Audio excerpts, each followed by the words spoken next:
Right, so this is the reason why it is essential to have a business. And so the question you want to ask yourself is, why is that? And so right now, if you think about it, we are living in a very, very fast life, right? Everyone would agree that basically the age is moving very, very fast. Everything is happening very, very fast. There's one action after another, one big event after another. Happening, happening, happening, happening, and it always seems to go higher. It's almost as if like we are waiting for a very, very big event to happen. So most people can keep up with the speed, right?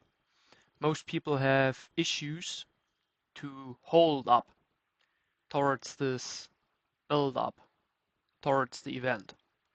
So it's almost as if like you are not being able to have the same speed as the real world. And so in many cases, I believe this is very, very easy to understand why. Because we're all busy. And so when you're busy, when you're doing something, it is pretty hard to keep up with events in the real world which happen almost on a daily basis, right? Because out there everything is happening, right? In the end of the day, social media is trying to convert it into patterns so you can understand it better and it comes directly to you, so the information is almost before your face, right? It's like I'm sure like your phone is almost coming like to your mind. It's almost pressing into your mind. Look, look, look, more information, more information. But what it is really doing is it is trying to push onto you. So the information is kind of like engaging with you because the events are happening so quick and you can't obviously absorb them as you can go into your phone, right? Because it's physical, so everybody should know this. I hope you don't assume you can hop into your phone. So because that is not possible, you need a way to keep up with reality. And so how do you do that? First, you start by just responding to it. Because normally you see there are two reactions to an event. There's first, you can act before the event and you can act towards it with a certain frame, or you can act after it. And so now it's pretty easy to figure out which case will bring you more. Let's say you act after the event, and let's just take a case, okay? So I let this, right? I do this, and then it just falls. So obviously, if I try to grab it after it, will probably not work, right? And so this thing will be shattered, and then I have to clean up the glass. And so in the moment when I clean up the glass, I'm busy with doing this. So if I've wasted time on doing this, meaning I've become reactive to the event. And so if I have a mind and I understand if I let this fall, then it will shatter and then I have to clean it up and then it will waste time. Obviously, I can just think about the fact that I won't let this fall. So I can have a frame before it. So as you just saw there, right, in this visualization with the wording I've done for you, the more useful thing is obviously to engage with frame before an event, not after an event. So as you would start with it, right, as you would engage with a frame before the event, what you want to do is you want to become unrespondent to the event. And so how do you do this? Well, obviously you figure out how the event is moving. Is there an event coming? And then you just separate yourself from it. So the reason for saying you should look out first if an event is coming before you separate yourself from it comes from a very funny story I will actually tell you, because I was trying to do the same before Corona, and I was trying to separate myself from reality. So this honestly did not work as great as I thought it would, because obviously Corona was coming. And so the information was pushed onto my mind, and I would read all these newsletters of we would all die in some months, which obviously, yeah, back at the time didn't work because I'm still here. And so it almost brought me to a very, very uncrucial event in my life.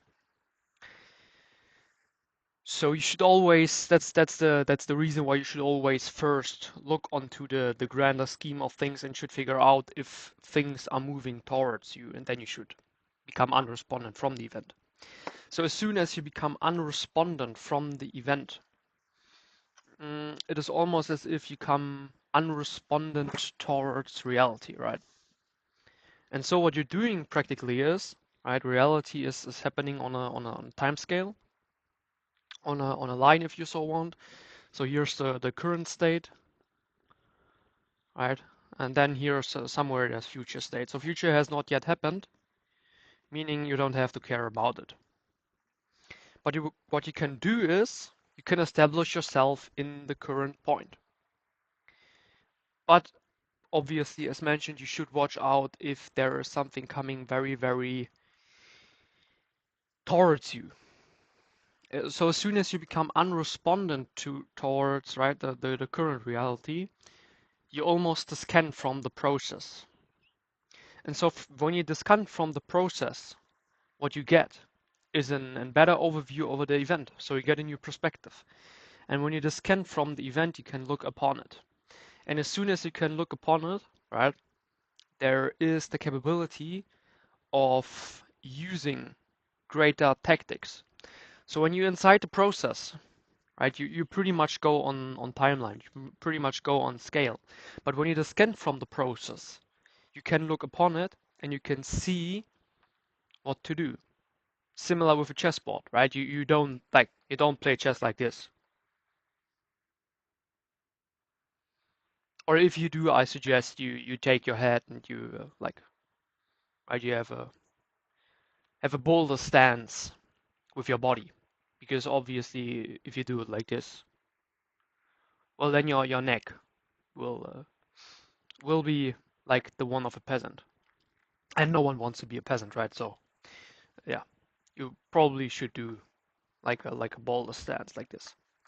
So as you do like this and you have a perspective upon the chessboard, you can strategize, right? You can see, okay, if I move this, if I do this, then this happens. And so you get a greater perspective because you get a perspective upon the event and upon the challenge. And as you do so, you become aware of the patterns and you can establish strategy. And so that's the same you should do with reality. You should become unrespondent towards the event, and then you should strategize. And as soon as you strategize, you can reorganize the timeline and you can move it towards a self-expectant future. And so how do you do this? Well, you search for points, right? You search for patterns, you search for figures or characters, if you so want, which are on the current scale. And then you search for patterns of movement. So you search for positions they moved into, right? Let's say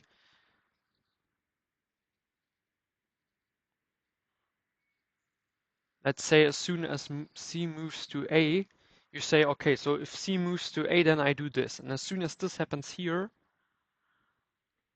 then a following action will occur from my side.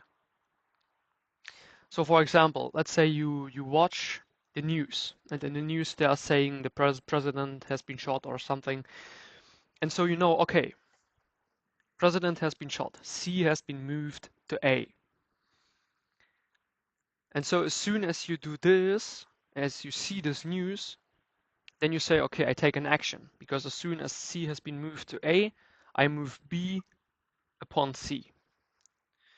And then you see, what does it bring? That's the most crucial part. You identify what state has been established through this position. Then you perceive. And as soon as you perceive, you know how a certain circumstance turned during the fact that you moved something, right? Because from this position on, right, if you would been still here, like most people are, and would watch the events from, oh look, there's news and they're telling me this happened. You can't perceive it. You don't know anything. You don't know if it would have been different. And that's the whole point. Because you would not have known if it would have been different. Because from this point of view, you only see them from the front. You don't see their position on the board, right? You don't see their position on the chessboard. You don't know how to move the figures. And so that's the reason why it is important to scan from the process, because you can look upon the board and then you can change the strategy, and you can identify a state. When you can identify a state, you can identify patterns. And when you can identify patterns, then you can move before them. Then you can move according to the patterns and you can move before the patterns. So right, that's be a pretty good framework to work on this. And so in reality, this would look something like you first not using your phone for a week or so, and then going onto a specific news channel in which you have an expertise or you have knowledge, and taking on a perceived probabilistic event. So you predicting an event in this kind of scenario. So let's say I would be a fisherman and I would have access to the fishing platform, and I would predict perhaps next week the fishing organization would like to bring out a new car for fishing or something like this. And so because I've done the prediction, when the event happens, I see if I was right. And then I can move accordingly. So this is basically how to use a framework to establish in this pretty fast time. Also, something which you will have noticed is that this is basically the main principle of business. So if you don't plan to only just establish this, you can also establish a business. But this is step 2. So this will be mentioned in a later video. I hope just from a strategizing perspective that this video makes sense to you and that this gives you value in some kind of way. I expect, because I've spoken to a friend, that this could be helpful in terms of just what to do in the nowadays era. So see you till the next video.